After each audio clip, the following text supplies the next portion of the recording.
이 새벽도 찬양하며 마음으로 주 앞에 나아가시겠습니다.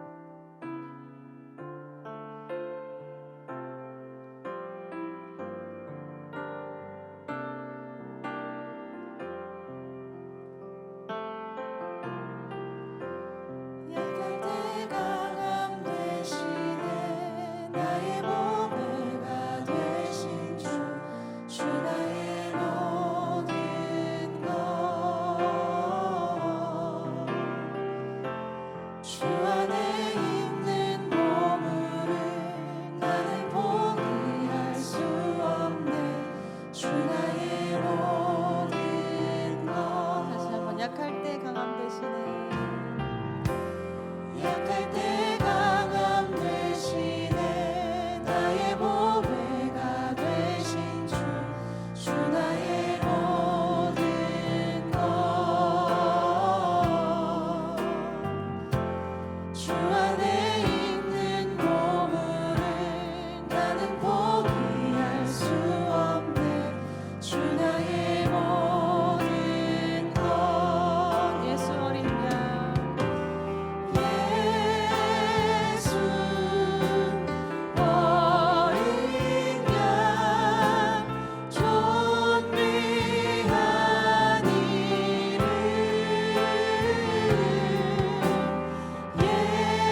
하시겠습니다. 높은 산이 거친 들이 높은 산이 거친 들이 조망이나 궁궐이나 내 주 예수 오신 곳이 그 어디나.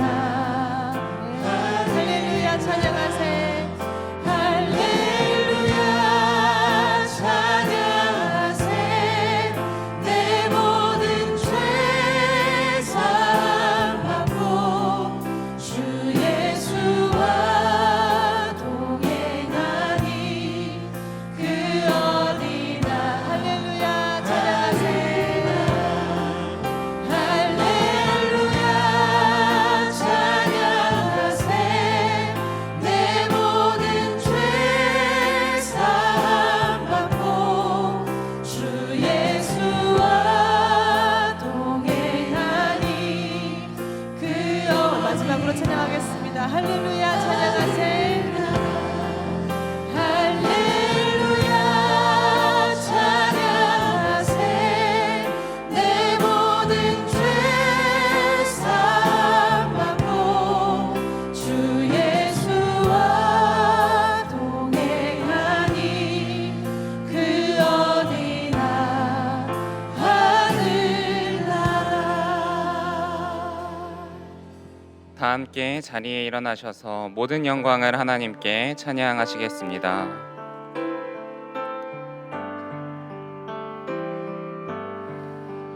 모든 영광을 하나님께, 모든 영광을 하나님께,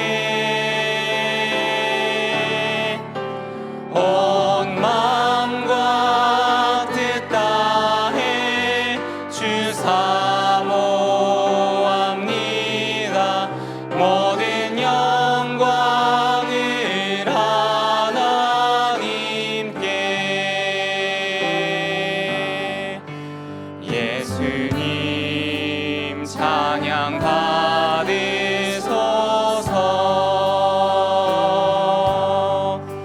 예수님 찬양 받으소서. 죄 사했네 우리 위해 성령 주셨네. 예수님 찬양 받으소서.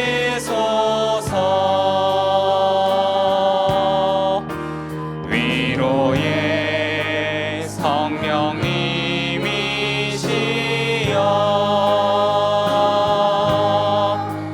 위로의 성령님이시여,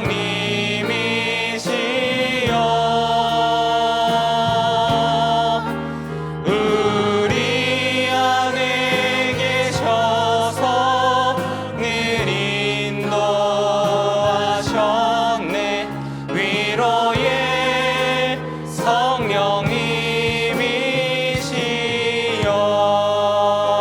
성령님이시여. 사랑과 은혜가 충만하신 하나님 아버지, 오늘도 우리를 새벽에 깨워주시고 주님 전에 나오게 하셔서 제16일차 특별 새벽 기도에 참여하게 하시니 감사를 드립니다. 나를 복음의 길로 인도하신 주님이라는 주제 아래 날마다 말씀으로 나아갑니다. 지나온 시간마다 말씀으로 우리를 깨우시고 기도 가운데 우리를 복음의 길로 인도해 주셨던 은혜를 돌아보게 하여 주시옵소서. 이 시간 말씀을 전하는 좌혜와 목사님에게 성령의 충만함을 더하시고 선포되는 말씀이 사람의 말이 아니라 하나님의 말씀으로 들리게 하여 주시옵소서. 또한 담당하고 계신 국제사역 2부 사역 가운데 지치지 않게 하시고 복음의 길을 먼저 걷는 종으로서 지혜와 능력을 더하여 주시옵소서. 오늘도 귀한 예물들을 올려드린 손길이 있습니다. 아버지, 이 예물과 함께 올려드린 기도 제목 또한 기억하여 주셔서 주님의 뜻대로 응답하여 주시고 날마다 감사의 제목들 끊이지 않도록 인도하여 주시옵소서. 또한 이 예물을 하나님 나라의 확장을 위하여 사용되도록 인도하여 주시옵소서. 사랑하는 담임 목사님을 위하여 기도합니다. 영육간에 강건하게 하시고 특별히 목사님을 괴롭히는 여러 질병으로부터 치유와 회복의 은혜를 주셔서 평안함 가운데 주님의 사역을 감당하시도록 인도하여 주시옵소서. 그동안 교회와 성도들을 섬기신 모든 사역 위에 주님의 은혜로 더하여 주시고 은퇴위원회에서 은퇴를 준비하는 모든 과정에 감사와 평안이 넘치게 하여 주시옵소서. 또한 후임 목사님을 청빙하는 과정 속에 있습니다. 이 모든 절차 가운데 사람의 뜻이 앞서지 않게 하시고 오직 하나님의 인도하심을 따라 교회와 성도들을 이끌어갈 참된 목자를 청빙할 수 있도록 지혜와 분별의 영을 더하여 주시고 모든 성도들이 기도와 기대함으로 준비할 수 있도록 도와주시옵소서.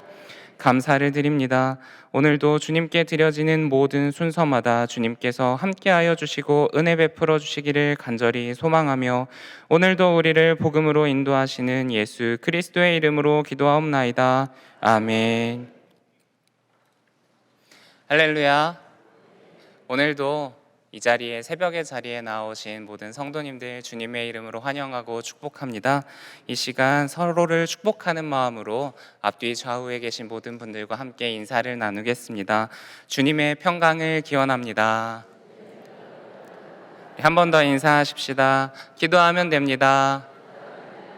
마지막으로 인도하십시다. 잘 되고 있습니다. 아멘. 갈수록 목소리가 커져가는 여러분들 보니까 저도 기쁩니다. 오늘 광고를 드리겠습니다. 예배 안내는 제1권사회에서, 찬양팀은 수요 영성집회 찬양팀에서, 찬양대는 일마을과 새벽 찬양대에서, 식당 봉사는 청년 브릿지에서 섬겨주셨습니다. 날마다 차량 안내로 섬겨주시는 차량 안내부에게도 감사를 드립니다. 그리고 오늘은 특별히 다음 세대를 위한 학부모 기도회가 매주 화요일, 목요일 새벽 예배 마치고 6시 10분에 진행되고 있습니다. 장소는 소예배 1실이라고 합니다. 혹시 다음 세대를 위하여 기도하실 분들은 예배 마치시고 소예배 1실 찾아주시면 감사하겠습니다. 이제 찬양대의 찬양을 듣겠습니다.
아멘. 내가 할 수 있는 것은 함께 찬양하시겠습니다.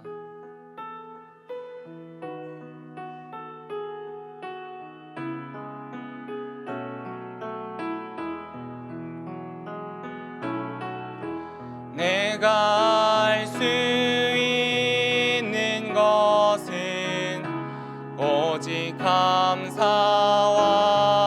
기도, 두 손을 높이 들고 주께 찬양하네.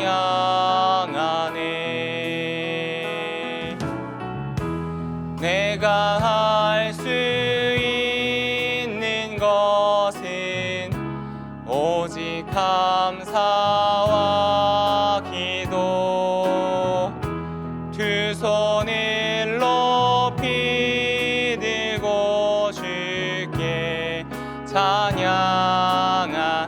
우리 손 들고 함께 찬양하십시다.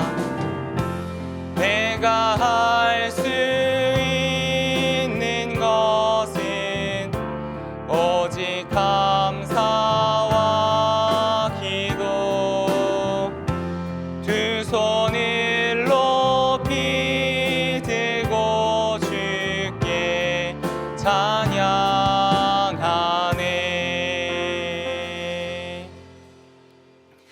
오늘 말씀을 전해주신 좌혜화 목사님은 교육 목사님으로 사역하고 계시며 국제사역 2부 중국어 예배부를 섬기고 계십니다. 오늘 본문의 말씀을 통해 약함을 통한 그리스도의 능력이라는 제목으로 말씀을 전해주시겠습니다. 우리 좌혜화 목사님 나오실 때 동안의 박수로 환영하시겠습니다.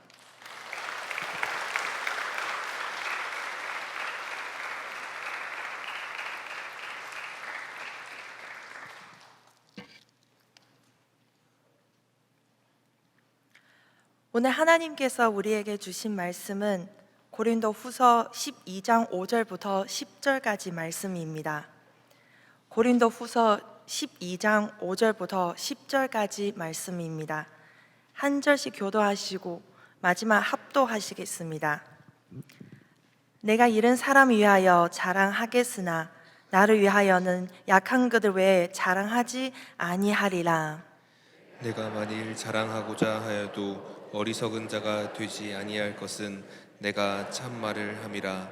그러나 누가 나를 보는 바와 내게 듣는 바에 지나치게 생각할까 두려워하여 그만두노라.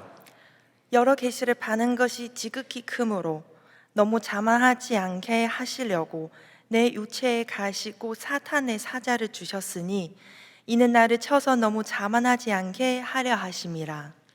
이것이 내게서 떠나가게 하기 위하여 내가 3번 주께 간구하였더니 나에게 이르시기를 내 은혜가 내게 족하도다. 이는 내 능력이 약한 데서 온전하여짐이라 하신지라. 그러므로 그리어 크게 기뻐함으로 나의 여러 약한 그들에 대하 자랑하리니 이는 그리스도의 능력 내게 머물게 하여 함이라. 그러므로 내가 그리스도를 위하여 약한 것들과 능욕과 궁핍과 박해와 공고를 기뻐하노니 이는 내가 약한 그때에 강함이라. 아멘. 大家好, 안녕하세요. 저는 중국어 예배부를 섬기고 있는 중국인 좌예화 목사입니다. 동안교회 10년째 사역하면서 결혼도 하고 안수도 받았으면 얼마 전에 아이가 100일을 맞았습니다. 이처럼 제 인생의 중요한 순간들 모두 동안교회와 함께하기에 저에게 동안교회는 제2의 고향도 같습니다. 처음에 한국에 왔을 때 입만 열면 외국에서 오셨네요 라는 말을 먼저 들었습니다. 그런데 지금은 사람들이 어느 나라에서 오셨어요? 라고 묻는 게 아니라 지방에서 왔니? 라고 이야기합니다. 외국인에서 지방 사람으로 승진한 것 같습니다. 부모님을 떠나 한국에 혼자 와서 지난 세월 동안에 많은 어려움과 눈물의 시간이 있었지만 하나님께서 부족한 저를 택하시고 사용하시면 한순간도 저를 포기하지 않으셨습니다. 돌이켜 보면 하나님께서 저를 이 땅으로 보내신 것을 단지 공부하거나 살아가기 위해서만 아니라 같은 어려움 겪고 있는 영혼들을 섬기게 하시기 위한 계획이 있다는 것을 깨닫게 됩니다. 제가 섬기고 있는 중국어 예배부는 한국에 있는 중국 여학생들과 성도들이 함께 모여 하나님을 예배하는 공동체입니다. 낯선 땅에 처음 왔을 때 외롭고 말이 잘 통하지 않아 답답했던 순간들이 많았습니다. 하지만 하나님께서 중국어 예배부 공동체를 통해 우리를 위로하시고 믿음 안에서 성장하게 하셨습니다. 또한 우리는 단순히 유학생들의 신앙생활을 돕는 공동체가 아니라 복음으로 훈련된 성도들은 다시 중국에 보내어 복음을 전하게 하는 선교 공동체입니다. 우리는 한국에 온 중국 학생들이 섬기게 돼서 멈추지 않고 그들이 다시 중국으로 나아가 복음을 증인해 되기를 기도하며 준비하고 있습니다. 우리는 이방인으로서 살아가면 연약함을 경험합니다. 언어도 문화도 경험도 익숙하지 않은 가운데 때로는 외롭고 두렵고 무력함을 느낍니다. 그러나 하나님께서 바로 그 연약함 가운데서 찾아오셔서 우리를 붙드시고 은혜로 베푸십니다. 오늘 말씀 통해 연약한 자를 강하게 하시는 하나님 은혜를 함께 나누고자 합니다. 우리가 함께 읽은 고린도 후서 12장 말씀은 단순히 바울의 고난 이야기가 아닙니다. 이 말씀, 세상에 생각하는 강함과 하나님께서 보시는 강함이 얼마나 다르는지 보여주는 중요한 말씀입니다. 당시 고린도 교회는 사람들 외모와 능력으로 판단하는 분위기가 있었습니다. 누가 말을 잘하는지, 누가 더 능력 있는지, 누가 더 특별한 영접 체험했는지가 중요하게 여겼습니다. 또한 거짓 사도들의 바울 약점을 비웃으면 그의 사도권까지 의심했습니다. 이러한 상황 속에서 바울은 고린도 후서 10장부터 13장까지 말씀 중에 자신을 변호합니다. 그러나 그는 한 일이나 능력을 자랑하지 않았습니다. 오히려 자신을 겪고 있는 연약함과 가시를 이야기했습니다. 본문 12장에서 바울은 세제 하늘에 올라가는 특별한 계시를 받은 경험을 말합니다. 이것은 충분히 자랑할 만한 일이지만 바울은 그 체험보다 하나님께서 허락하신 가시를 더 강조했습니다. 바울에게는 있어서 이 가시는 그의 언약함 드러내는 것이었습니다. 바울은 연약함은 정확히 무엇인지는 알 수 없었습니다. 많은 학자들은 그것이 질병이나 계속되는 피박것으로 생각합니다. 중요한 것은 그 가시나 무엇인지가 아니라 하나님께서 그 연약함 통해 바울에게 무엇을 가르치셨느냐입니다. 바울은 3번이나 하나님께 그 가시를 없애달라고 기도했습니다. 그러나 하나님께서는 이렇게 말씀하셨습니다. 12장 9절, 내 은혜가 내게 족하도다. 이는 내 능력이 약한 데서 온전하여짐이라. 이 말씀 통해 바울은 하나님께서 원하시는 사람, 약점 없는 사람은 아니라 약함 가운데서도 하나님의 은혜를 의지하는 사람이라는 것을 깨닫게 됩니다. 그래서 바울은 더 이상 자신의 약함을 부끄러워하지 않았습니다. 오히려 자신의 약함 위에 그리스도의 능력을 머문다고 고백했습니다. 세상은 강한 사람 높이지만 하나님은 자신의 연약함을 인정하고 주님의 은혜를 붙드는 사람을 사용하십니다. 오늘의 말씀에 나타나는 하나님은 우리의 기도를 들으시고 우리의 생각보다 더 깊은 뜻으로 응답하시는 하나님이십니다. 바울은 자신의 가시를 없애달라고 3번이나 간절히 기도했습니다. 그러나 하나님은 바울을 원했던 방식은 응답하지 않으셨습니다.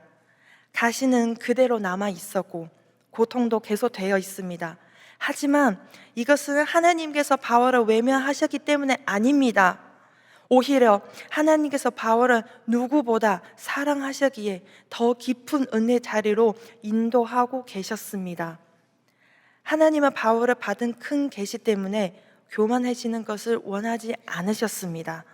그래서 하나님은 바울은 산 가운데 가시를 허락하셨고 그 연약함 통해 하나님만 의지하도록 이끌어 가셨습니다. 하나님은 우리의 평안보다 우리의 성숙을 더 중요하게 여기시는 분이십니다. 우리는 종종 하나님께서 문제를 없애주셔야 살아가시는 것이라고 생각합니다. 그러나 하나님은 때로 문제를 제거하시기보다 그 문제 가운데 함께 하심으로 자신의 사랑을 나타내십니다. 하나님의 바울은 상황 먼저 바꾸기보다 바울을 자신을 붙드시고 변화시키셨습니다. 하나님은 지금도 통일하게 일하십니다. 우리가 기도할 때마다 원하는 것을 즉시 주시는 분 아니라 우리의 생각보다 더 깊은 뜻으로 응답하십니다. 때로는 문제 해결을 주시고, 때로는 문제를 이겨낼 수 있는 힘을 주시고, 때로는 길을 열어주시고, 때로는 기다리게 하시면서 믿음을 자라게 하십니다. 오늘 본문에 우리에게 한 가지 중요한 진리를 가르쳐 줍니다. 세상은 연약함을 약점이라고 말하지만 하나님께서는 그 연약함을 은혜로 바꾸시는 분이십니다. 지금까지 약점 피해야 할 것으로 여기면 살아왔습니다. 부족한 모습을 숨겨야 하고 연약함을 드러내지 말아야 한다고 생각했습니다. 그래서 사람들 앞에서 늘 괜찮다 척하면서 살아왔고 넘어지지 않은 사람처럼 보이게 애쓰기도 했습니다. 하지만 그렇게 살아갈수록 마음을 더 지치고 스스로 부들기에도 번거로운 순간들 많았습니다. 그러나 오늘 말씀을 통해 하나님께서 우리에게 깨닫게 하시는 것이 있습니다. 하나님께서 우리의 강함보다 우리의 약점, 우리의 약함 가운데서 더 깊이 일하신다는 사실입니다. 사도 바울은 자신의 약점 숨기지 않았고 오히려 내가 약할 때에 그때는 강함이라 라고 고백했습니다. 왜냐하면 약점 실패의 증거가 아니라 하나님의 능력이 머무는 자리였기 때문입니다.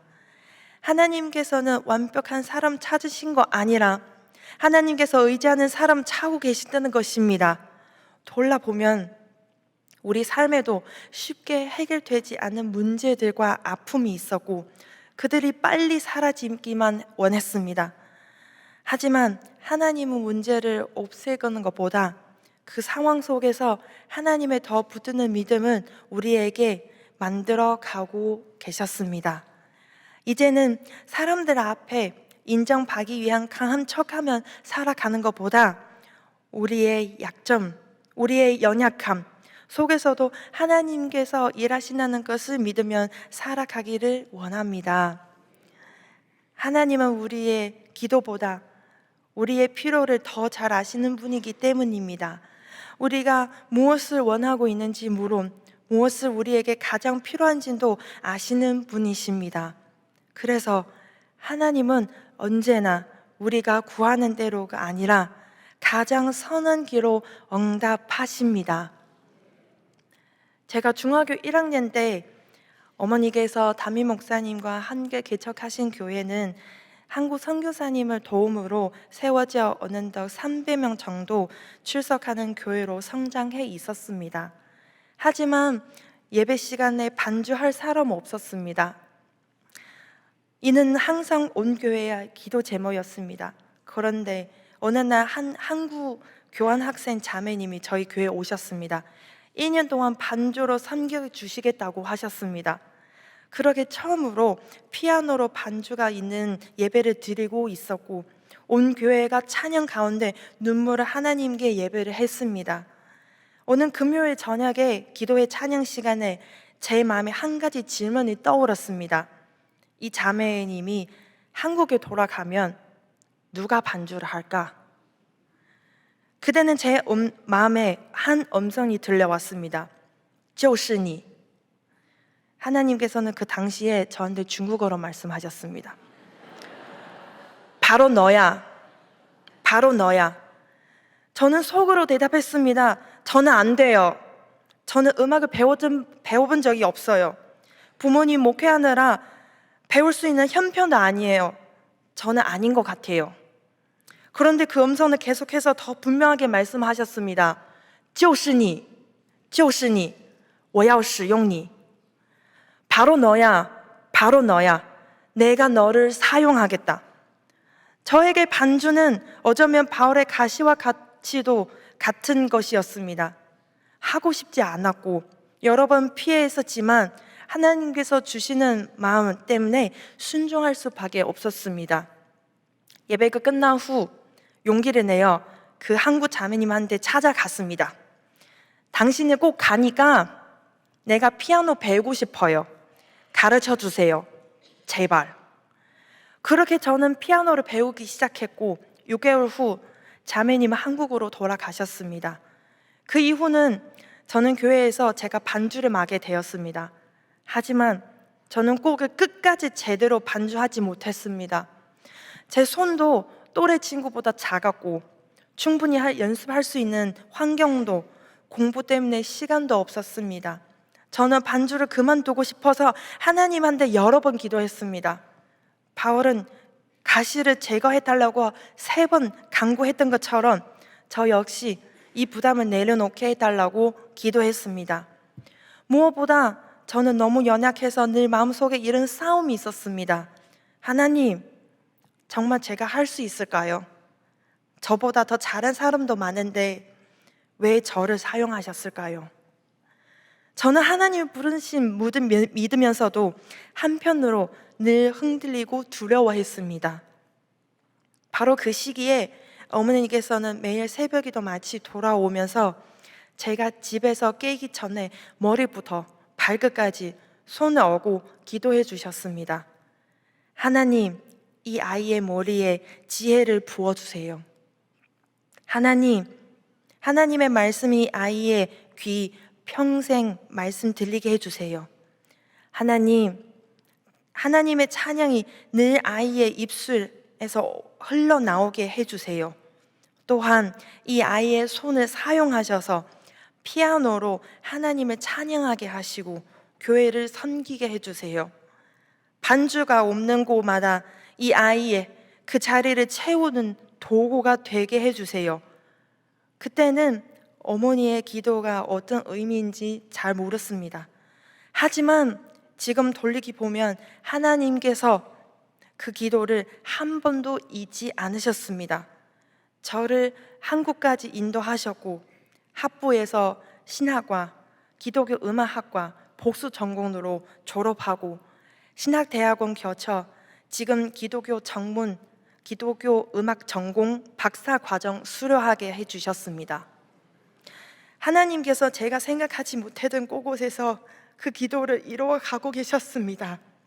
하나님은 우리가 구하는 것만 응답하시는 분이 아니라 우리가 생각하는 것보다 더 크게 선한 기로, 선한 계획으로 우리의 삶에 인도하시는 분입니다. 방학 동안 중국어 예배 부를 반주가 없는데 제가 반주를 합니다.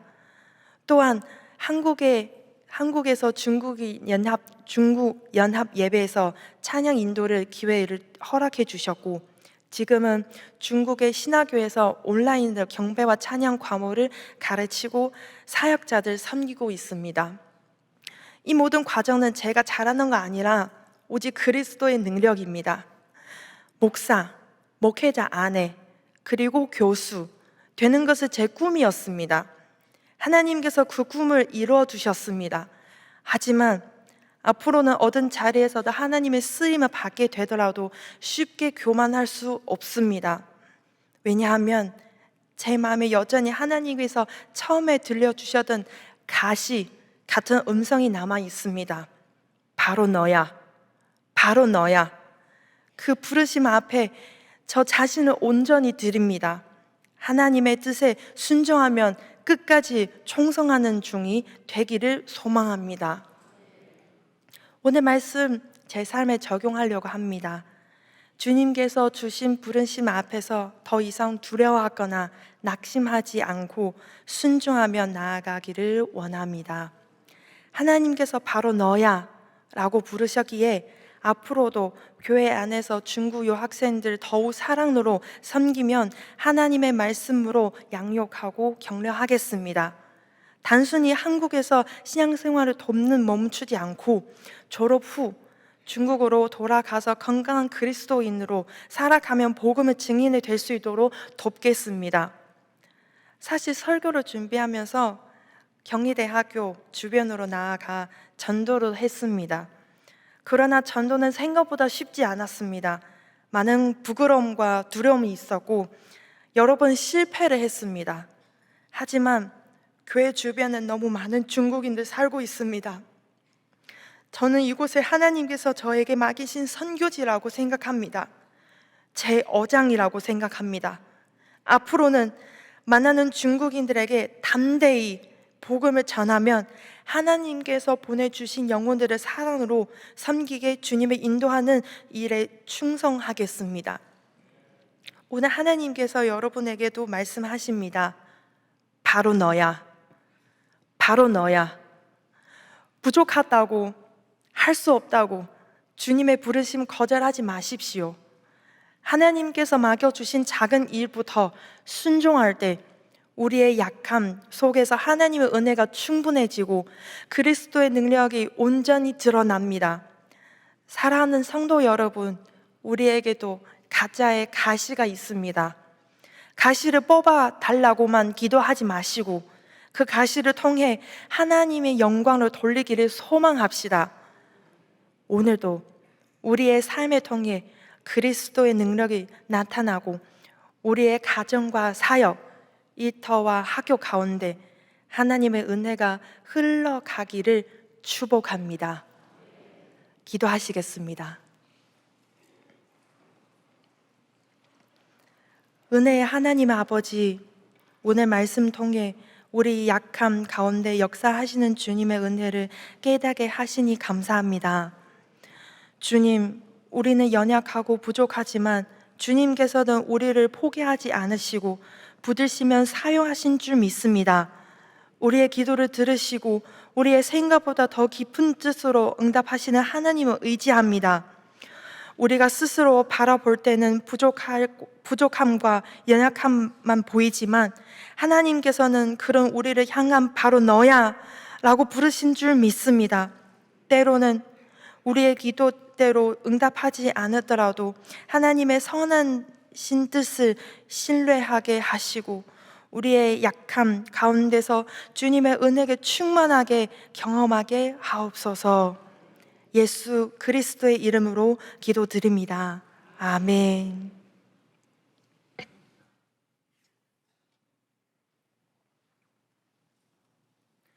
다 함께 결단하는 마음으로 찬송가 310장 찬송하시겠습니다.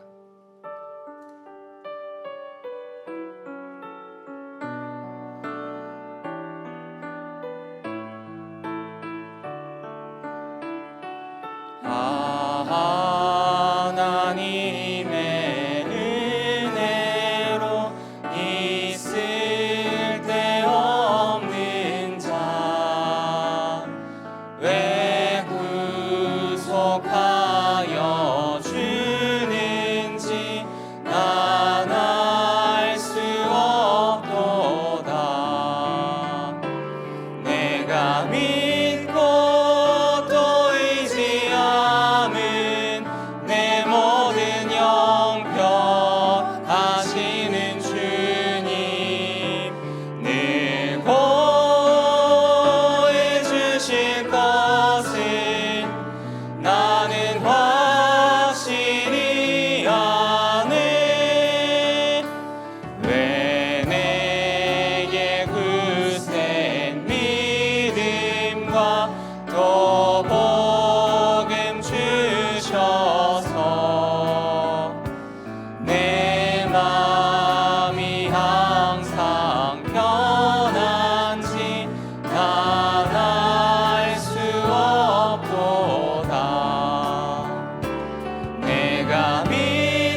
이제는 우리를 복음의 길로 인도하시는 우리 주 예수 그리스도의 크신 은혜와 하나님 아버지의 크고 무한하신 사랑하심과 지금도 우리와 동행하시고 위로하시는 성령님의 교통하여 주심이 우리 인생의 가시로부터 눈을 돌리지 않고 주님께서 내게 주신 이유와 그로부터 받은 은혜를 돌아보고 사모하며 앞으로도 바로 너야 부르시는 주님의 부르심에 순종으로 나아가기를 다짐하는 동안의 모든 성도들 위해 그들의 가족과 직장, 모든 자녀들과 손주들의 머리머리 위에 이제로부터 영원까지 함께하여 주시기를 간절히 축원하옵나이다. 아멘.